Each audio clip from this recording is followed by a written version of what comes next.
So is Airbnb's decision to delist homes in Israeli settlements in the West Bank a bold statement in favor of human rights, or a disgraceful double standard in a war to delegitimize the Jewish state?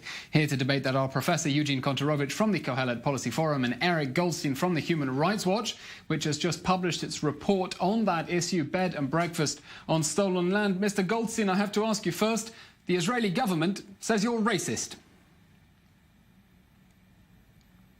This has nothing to do with the double standard or racism. There are very specific conditions that exist in the Airbnb properties in the West Bank that you don't find elsewhere, and there are 4 of them. The first is that the settlements are simply illegal. The second one is that their presence causes great suffering to Palestinians in the midst who live near the settlements. They can't move about freely. Their economy is de-developed. The third factor is that the settlements, the Palestinians who are completely prevented from entering a settlement, so that a West Bank ID holder who booked on Airbnb would not even be able to go there. So Airbnb is a company that says they fight discrimination, they're opposed to discrimination, but when it comes to here, they can't help but be implicated in this kind of discrimination. Eugene? So we think that even though there are conflicts in other parts of the world and repressive governments in other parts of the world, this is a very specific situation,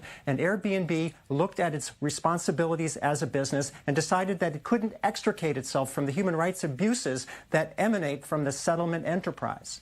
Eugene, Eric here makes a very powerful case. Hosts in Airbnb in the West Bank are legally obligated under Israeli law not to allow Palestinians to reside in those homes, because Palestinians can only enter those settlements on work visas. Surely that in itself is racist and discriminatory, and it's right for Airbnb not to support that. So that's actually simply not the case.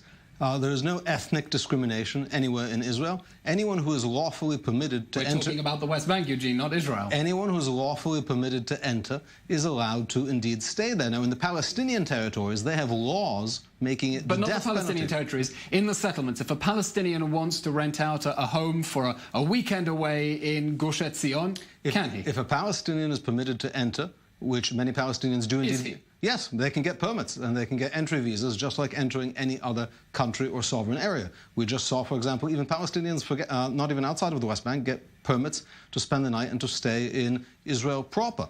Now, the notion that this is about where people stay is completely ludicrous, because we know that in the Palestinian territories, Jews are not allowed to buy houses. Jews are not allowed to live there. They have the death penalty for it. And the other cases that he mentions being different, they're so far worse. In Western Sahara, we'll get on to Western Sahara in a moment, but Eric, how do you respond to Professor Kontorovich's claim here that actually Palestinians are allowed to spend time in settlements, including Airbnb, if they acquire a visa from the Israelis?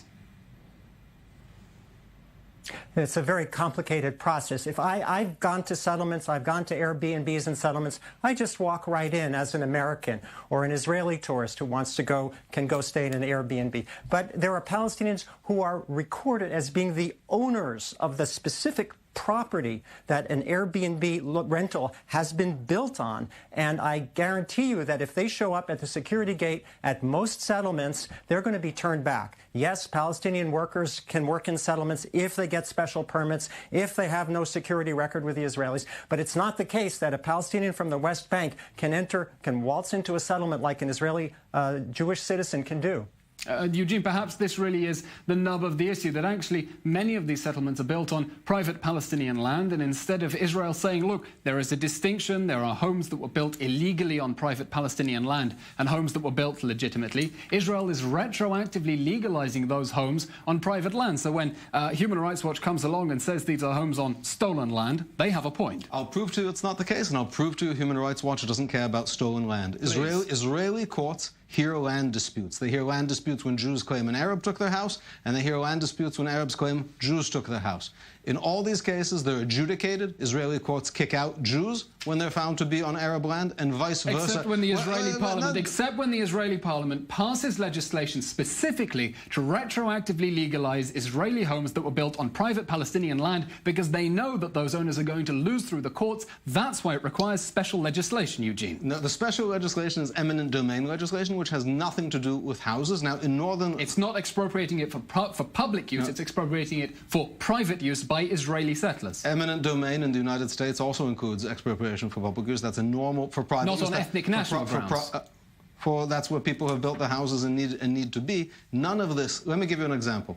Many, many Jews in many places in the West Bank live in land that has been owned by Jews for 100 years or more. Human Rights Watch doesn't say if Jews have been owning this since the 1930s, there it's okay to have Airbnb. Human Rights Watch's criteria, any Jew living in Judea and Samaria should not be there. They want it to be a Judenrein place. And it doesn't matter how many titles they have, how many proofs of deed, there's not a single Jewish home. A Jew can have bought this home a year ago or 100 years ago. The deed could be completely proven. But Human Rights Watch won't let them be on Airbnb either. This has nothing to do with stolen land. Israeli courts adjudicate this. Israeli courts just kicked out a whole community. So let's ask Eric. Eric, this does indeed seem to be your position, that Jews have no right to reside anywhere in the West Bank. I mean, one can understand why Israeli ministers might call this policy racist. This is not at all about where Jews can reside. But getting back to the enforcement of the law... So what is it about? Eric, if we could go back to this point, Eric, please, because Eugene does raise a very important point, which is your policy as Human Rights Watch seems to be Jews have no right to reside anywhere in the West Bank, even if they are the legitimate title bearers of that land. Under international law, that is correct, that the West Bank is occupied territory, and it is a war crime for Israel to transfer its civilians to live in that territory. But getting back to my point, there are settlements in the West Bank that are not only illegal under international law, but are illegal under Israeli law, outposts. And these outposts are busy renting out Airbnb properties, profiting from them. Airbnb was helping to make these outposts more viable economically. You're not just targeting the outposts. You're targeting every Jewish home in the West Bank. This has nothing to do with outposts. You're targeting every Jewish home in the West Bank. This is not an outpost rule, and you're not targeting a single Moroccan home in Western Sahara. Because the settlements are illegal, and so they shouldn't be there. Yes, so that's correct. Let's actually bring up the point of Morocco, Eugene, because we'll get on to Western Sahara in just a second, because Airbnb has told the Jewish Telegraphic Agency, JTA, that the next country it's going to look into is possibly delisting properties in occupied Western Sahara, a move I'm sure you welcome. I certainly welcome, and I'm not holding my breath, because, look, they did this big report, Airbnb in disputed territories. You know, for the same amount of paper and the same amount of ink, they could have talked about Western Sahara, they could have talked about all these territories, but they didn't do it. And you know why? They knew that they could not get... But if Airbnb announces a policy where it's delisting properties in Western Sahara, in Turkish-occupied northern Cyprus, in all other disputed and occupied territories around the world, presumably Israel will turn around and say, good, we're no longer victims of a double standard, we welcome being treated according to a uniform international standard. I will certainly say that, and I can tell you Human Rights Watch is not going to spend 2 years...